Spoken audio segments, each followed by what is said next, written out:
बच्चों के जोड़ों में अगर तकलीफ हो, बच्चों के जोड़ों में अगर दर्द हो, तो माता पिता उनकी कैसे मदद करें?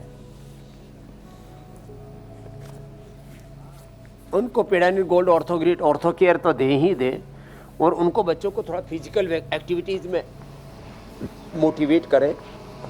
बच्चे आराम से कर लेते हैं सूक्ष्म व्यायाम प्राणायाम आदि, और बहुत जल्दी बच्चों का अच्छा हो जाता है। मैंने तो बच्चों में देखा आर इफेक्ट, CRP।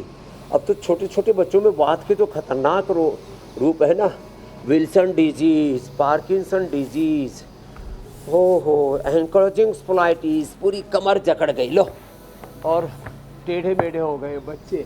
छोटे छोटे बच्चों को ये प्रॉब्लम आ रही है ना, उसके लिए बच्चों को थोड़ा जो है सूक्ष्म व्यायाम करवाएं, प्राणायाम करवाएं, और घरेलू तौर पर अभी मैं बता रहा था एलोवेरा, गिलोय, पारिजात, निकुंडी, सहजना, हल्दी, मेथी, सोंठ, अश्वगंधा और शतावर आदि, ये पाउडर भी बच्चों को खिला सकते हैं, थोड़ा उसमें खांड मिश्री आदि मिला करके।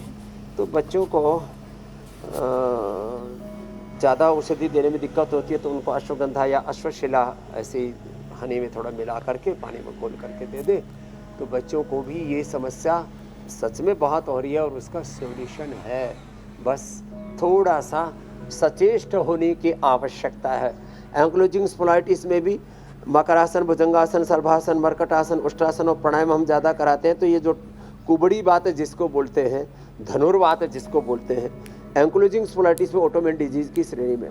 ये जो SLEMS बोलते हैं ना, ये भी वात रोगों की शाखाएं हैं। पार्किंसंस, अल्जाइमर, डिमेंशिया, ये नाड़ीगत वात, स्नायुगत वात, सर्वांगवात की श्रेणी में आते हैं। और इसमें भी हमने देखा है न्यूरोग्रिट, इम्यूनोग्रिट गोल्ड खाने के पहले और खाने के बाद में चंद्रप्रभावटी, गोक्षरादि गुग्गल और ये पेडानिल गोल्ड ऑर्थोग्रिट आवश्यकता के अनुरूप इनका सेवन कराते हैं। और हमने हजारों केस SLE के, MS के और अब MND के भी हमने अच्छे कर दिए। सबसे पहला पेशेंट हमारा भंवर सिंह था जो व्हील चेयर पर आया था और उसके हाथ पैरों के मांस सूखने लगते हैं।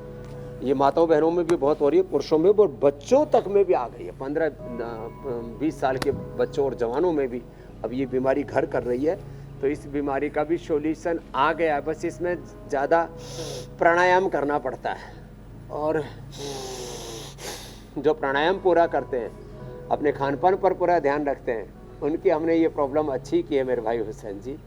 अच्छा स्वामी जी, देखिए एक्सपर्ट्स ये बता रहे हैं कि MS, MND।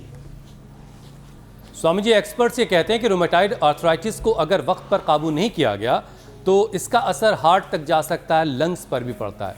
तो स्वामी जी, जो लोग इसकी गिरफ्त में, ज़रा उनके दिल के लिए, उनके फेफड़ों के लिए, लंग्स के लिए कुछ अभ्यास करवा दीजिए।